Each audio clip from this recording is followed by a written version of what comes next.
Thank you, Chairwoman Fox. All right.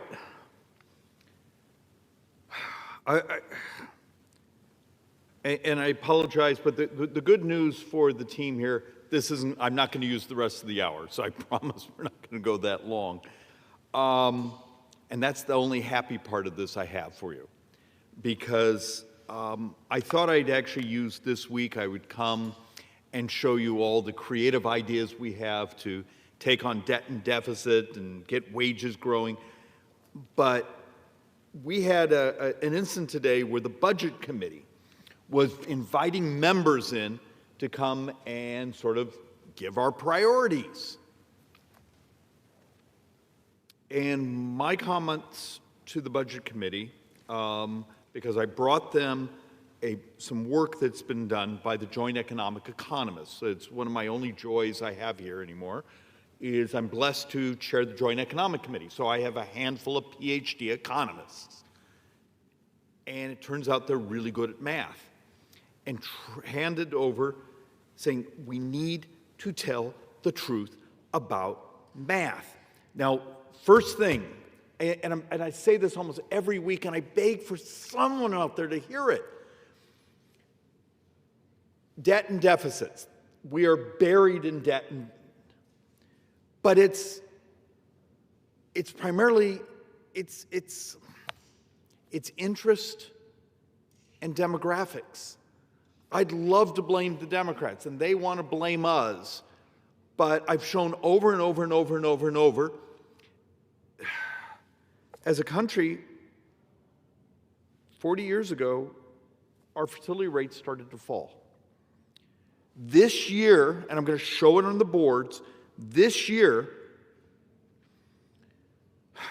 we functionally have doubled the number of 65-year-olds as we had 20 years ago. But we have the same number of 18-year-olds. And next year it gets worse, and the year after that it gets worse, and the year after it gets worse.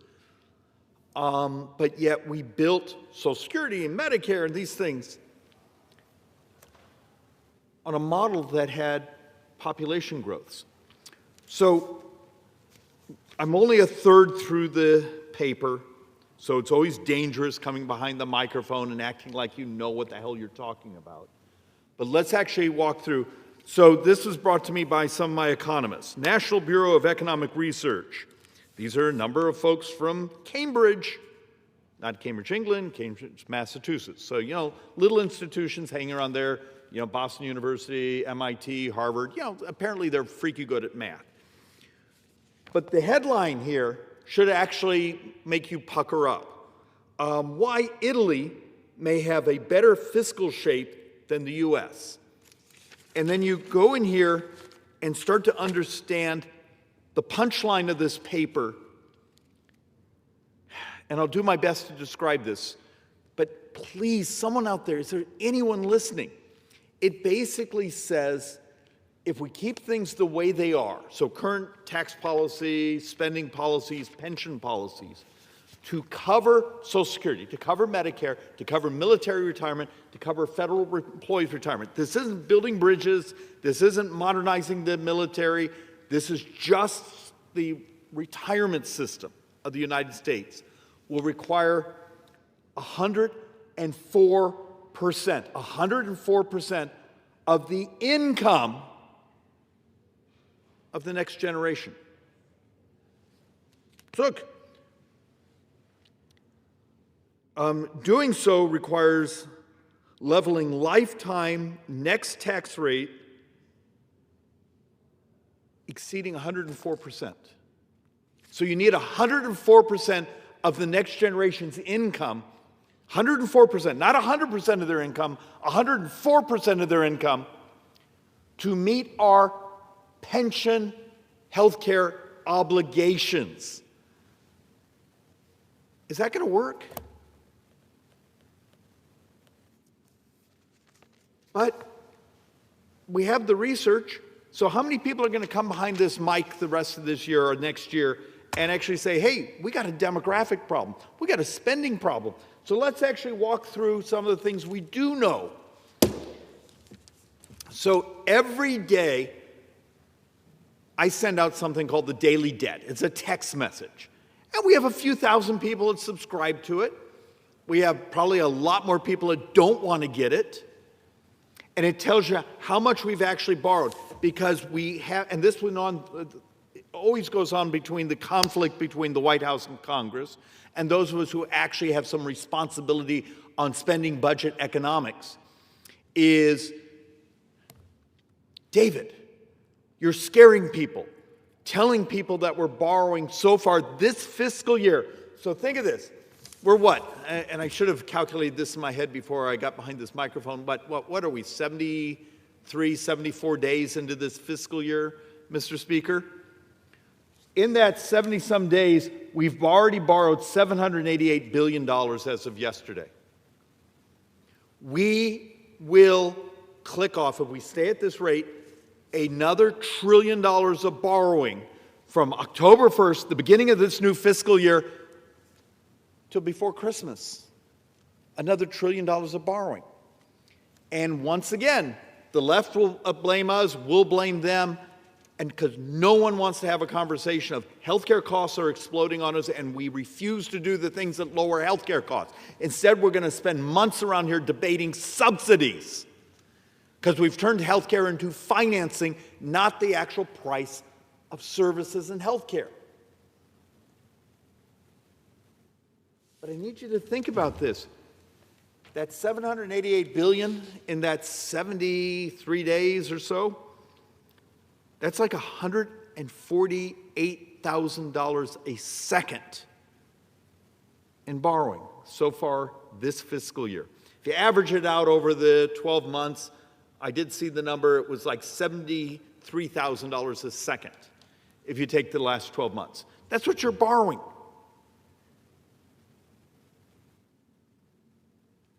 But don't worry, be happy, don't tell the truth. But yet, I've done presentation after presentation over these years saying in 8 years now, in 8 budget years, 30% of all of our tax receipts in this country go just to pay interest. If interest rates go up 1%, 45% of all tax receipts in 2034 or so go just to pay interest.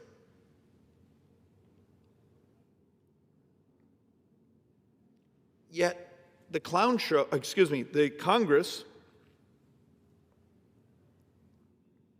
will find shiny objects. We'll find things to be enraged. We'll go really hard on getting on cable television tomorrow night and say something inflammatory so the dopamine hits. But the math, Mr. Speaker, how often do we go home and we'll have a meeting with our constituents and there'll be this one person here who found something on the internet and it just sounds like a conspiracy theory? I would argue the greatest conspiracy in our society is the unwillingness to tell the truth about basic math. So back to once again, so let's double down, which I'm told double down is actually saying when you have a good hand, so maybe it's not appropriate for this, what the outline of the report says. Assuming the current generation makes no contributions to reducing the U.S. fiscal gap, that basically means taxes, contributions, incomes stay on the track they're on. There's not suddenly much higher taxes or much further pay down. Newborns, so a newborn today, the new generation today, would pay 104% net tax rate. So 104% of their income would be required just to cover Social Security, Medicare, military retirement, federal pensions, railroad retirement pensions. Not the rest of government. Not a new building, not a new bridge, not the State Department, not the FBI, not the military. Just to cover our unfunded liabilities, Mr. Speaker.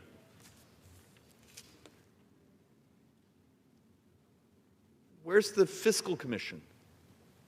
Where's the telling the truth that if we don't get our act together and adopt the technology, adopt the revolutions in healthcare, adopt the things that make our brothers and sisters healthier, adopt the things that actually raise wages, policies on immigration that maximize growth instead of the importation of poverty. When you're being handed reports that say, if you actually look at the underlying math, you're worse than Italy. When Greece has a better credit rating, Greece right now can sell a 10-year bond cheaper than the United States. Greece can sell a 10-year bond cheaper than the United States. I struggle. I keep trying to find out ways to describe this. And yet in this place we call Capitol Hill, I'll walk into a room with some of the budget documents and say, hey, I'm here as not only a Ways and Means member, I'm number 4 in Ways and Means, the oversight chairman, also I chair the Joint Economic Committee. Our economists have come up with some numbers we really should talk about. And I look around and everyone's getting up and leaving because we don't want to know. So let's actually deal with a couple other facts. The U.S. may reach the debt ceiling. Now remember, this last summer, I think it was July 4th, this last summer, we raised the debt ceiling by $5 trillion. We've already burnt $2 trillion. So we've borrowed $2 trillion of that $5 trillion of authorization. We're doing a calculation by April 27, so a year and a few months. We'll hit the debt ceiling again.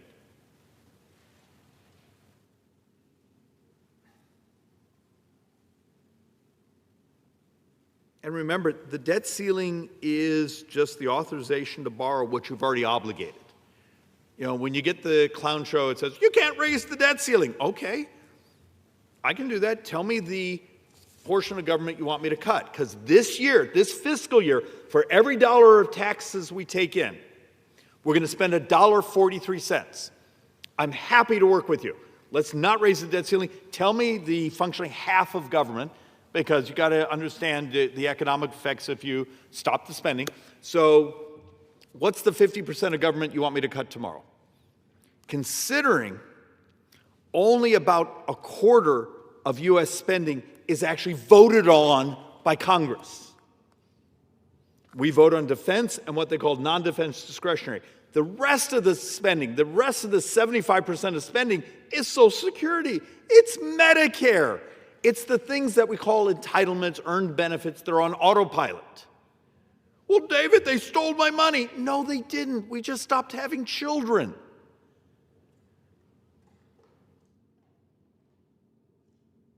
The number's a couple years out of date, but the average couple in America gets about $73,000 more from Social Security than they put in.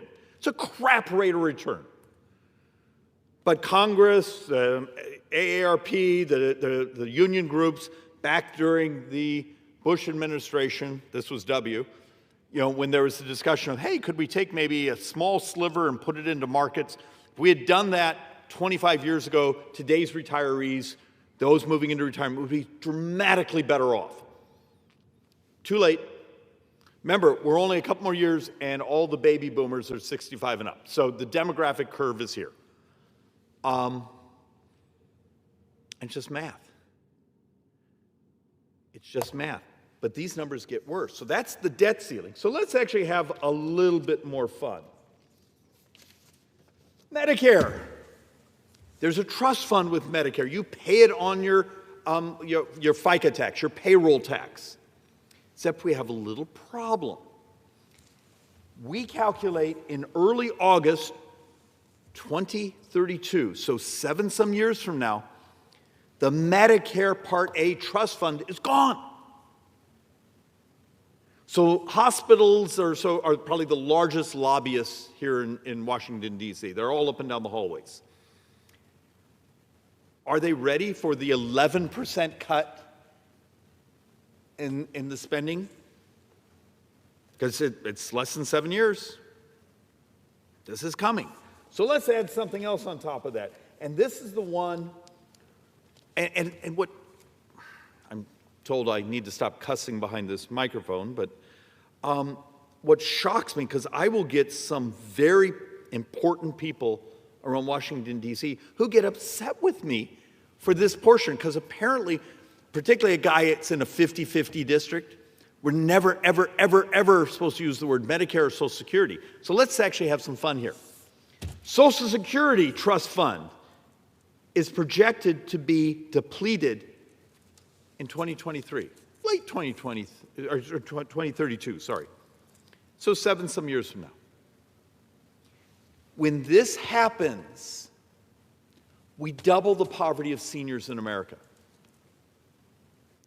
If you're on Social Security, you get a 24% cut in your check, and there's math and models out there. You will double poverty of seniors, and we will double the number of baby boomers on the street. Do these two things together, the trust fund for Medicare, the trust fund for Social Security being gone in 7 years, to capitalize it in, so that's happening in 2032.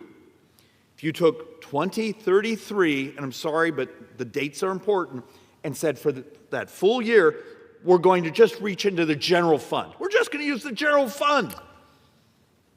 It's over $600 billion.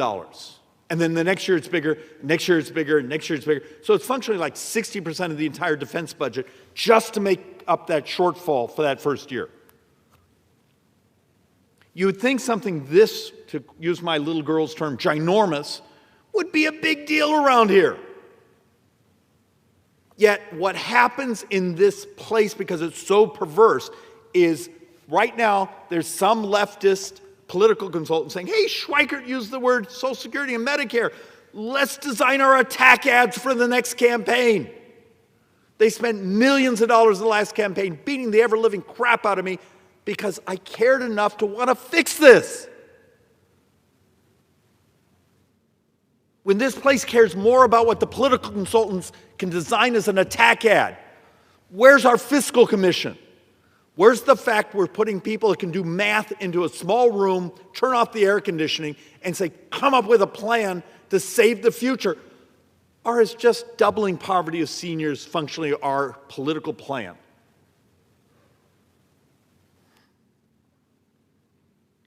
And when the left says, we're just going to raise taxes, I've done presentation after presentation on the floor here. I've shown the math. Every tax hike that the Democrats, so tax on Social Security, or excuse me, tax on capital gains, tax on income, tax on corporate taxes, you do all the entire, go grab the entire Bernie Sanders playbook. And we've had it scored. And you do its economic effects. And we do the maximum tax rate before the income, or for the tax receipts roll over. It produces about 1.5% of GDP of the economy. And I'm so sorry for the staff, because you've all heard me say this a dozen times. When you do the cuts, the actual spending cuts, and their economic effects, it produces about 1% of GDP. So what is that? 2.5%. If you do the borrowing we did from the trust funds last fiscal year, we borrowed almost 7.2, 7.3% of the entire economy. Does anyone see the problem? We borrow over 7%, but all the solutions of raising taxes, of cutting spending over here, come in at 2.5%. It's called a fiscal gap. But David, you're not allowed to talk about these things. We need to just pretend. What sort of pretending is there's going to be in 7 years when grandma gets a 24% cut in her check? When the hospital won't see her because they had 11% cut in their Medicare compensation, they no longer can afford to see seniors. This is coming. This is real. This isn't pretend. This isn't feelings. It's called math. And then you wonder why someone like me, please understand, I'm giving up. I've spent a decade and a half of my life behind these microphones, running around here, and actually producing actual legislation to fix it. And I can't even get my fellow members of Congress to co-sponsor the legislation just to take on fraud in Medicare Part C, let alone fix things. Because, David, it has the word Medicare. We're not allowed to say that. I need to do a correction from last week because I was going so fast at one point. I didn't describe this chart well enough. I was actually trying to just say tax collections are up,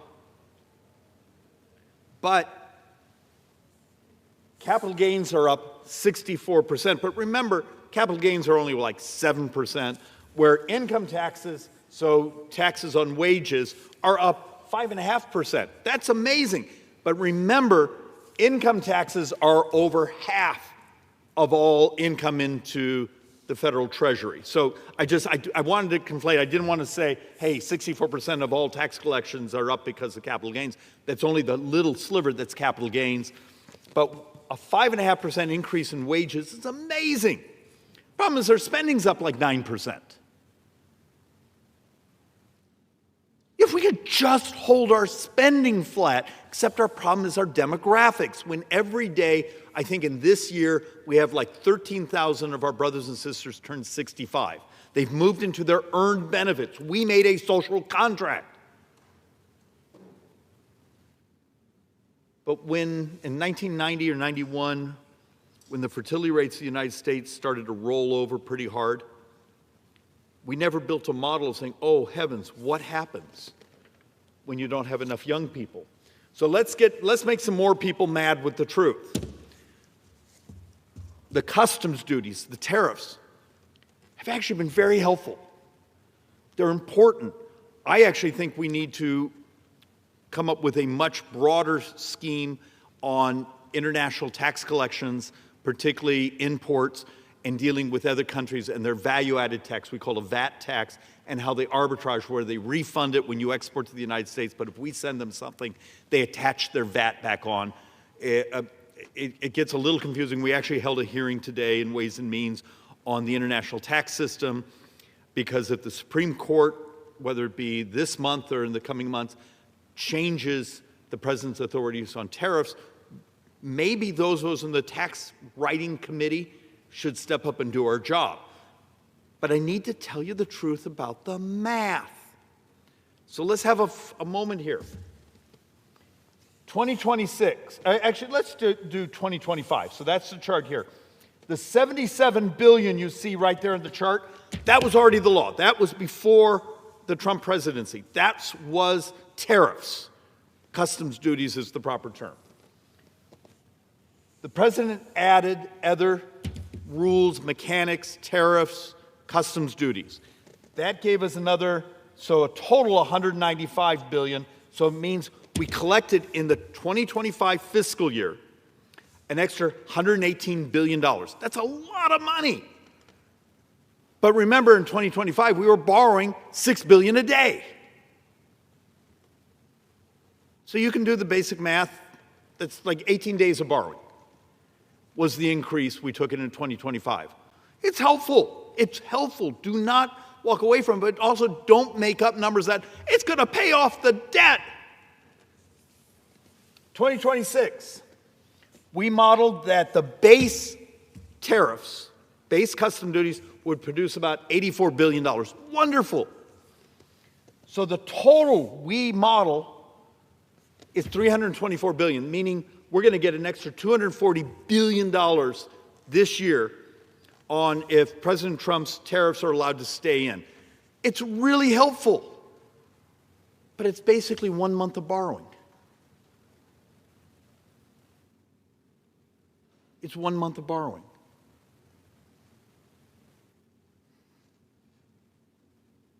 If you go on cable news tonight or cable talk and you say, you know, we're going to get a refund. Math is math. And I really wish this body would get better at telling the truth about it. So just a couple more boards, and then I'm going to give everyone back their life.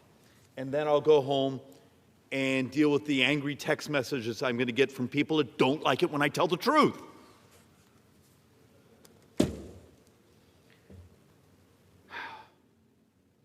You don't want that one. But it basically says CBO actually did some remodeling, and we calculate that total custom duties over the next 10, it's actually 11 year, it will bring in about $3 trillion. A lot of money, very helpful. But you got to understand, over the next 10 years, what took us 240 years to build up in debt, we almost double in the next 10. So it's estimated by 2035, we're somewhere 63, 65 trillion dollars of debt. And you actually start to see this squeeze where publicly sold debt compared to borrowing from the trust funds goes, because we're depleting the trust funds, so there's less money to borrow out of them. So you almost, in 10, 11 years, the next 10, 11 years, we almost double what took us 240 years as a country to build up in debt. Yay. And here's the thing that's really hard to talk about, but you actually saw Elon Musk this last week saying, we got to have the productivity. We got to not be afraid of AI. I wish he'd also talk about synthetic biology and all the cures and the fact that we're curing diseases. The president did an amazing thing of getting the prices down on glutides, which we know obesity is almost 47% of U.S. healthcare spending. If we could cut that in half, could you imagine the growth of the economy, the family formation, the savings to the debt and deficits if we helped our brothers and sisters get healthier? There are policies that will work, but you never hear them evangelized behind these microphones because either they're complex or they don't set off a dopamine hit of anger. But we got to deal with this reality, and this basically says demographics. We functionally have fewer 18-year-olds than we did 20 years ago, and almost double the number of 65-year-olds. And that's going to continue. It's happening all over the industrialized world. We're actually in much better shape than so many other places in the world. But we don't tell the truth, saying, hey, it's math. We are going to have to find a way, because we're magically not going to have millions and millions and millions of people in diapers, little people. And look, I'm 63 and my wife's 63, and I have a 3-year-old and a 10-year-old. I'm optimistic about the future. I better be. That or my kids are coming to my nursing home. I'm sorry, didn't mean to say that. But this is the reality we're up against. And just one more board. This is hard to see, and it's important for anyone that's actually listening that actually has a fondness for basic math. This isn't that complicated. We now model in the Joint Economic Committee Republicans that there's over a 50-50 chance the United States this calendar year, so 2025, the calendar year we're in, will be close to zero population growth. Now, why is that a big deal? We built our Social Security system, we built our Medicare system, we built much of our entitlement, our earned benefit system on a concept that we grew population-wise and therefore grew economically, therefore we grew in GDP, therefore we grew in productivity, therefore wealth grew in the country for everyone. But what we're trying to show in these charts is you can see from 2004 to 2024, the difference. This was under 18. We functionally have the same, but the number of those 65 and up going from 36 million to 61 million. And yet what's fascinating is if you go with no immigration or even with immigration, we still end up upside down. It's just demographics. And yet, when the president tries to talk about this, he gets attacked. When people like me try to say there's a way to set off productivity so we don't live poor, that the future is prosperous, that this is another American century. But instead we engage in sort of clown show type politics because we want to satiate the theater instead of the economics. There's a path to do amazingly good things for your retirement and for my kids. But the fact of the matter is, Matthew, my 3-year-old, when he hits 23, 24 years old, every tax in the United States has to be doubled just to maintain baseline services. Have we really made the moral decision that the next generation lives poorer, will be poorer than we are? Is that what America's become about? It doesn't have to be that way. Are we on the cusp of an amazing productivity curve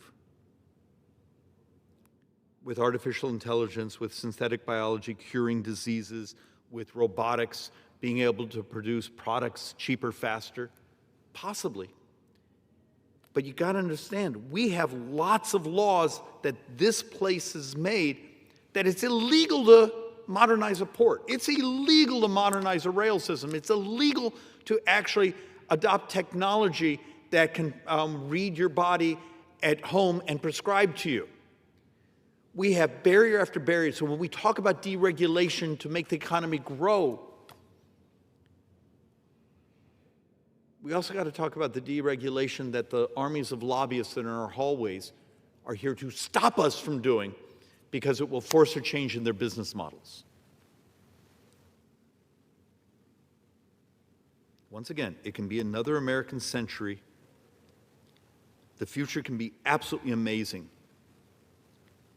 But we need to get our act together and stop lying about the numbers, tell the truth about the demographics, and then actually think boldly.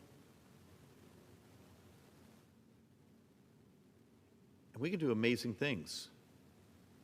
I just haven't had an amazing conversation around here in years. And with that, Mr. Speaker, I'm going to go and apologize to all the people I just made mad. So with that, I yield back.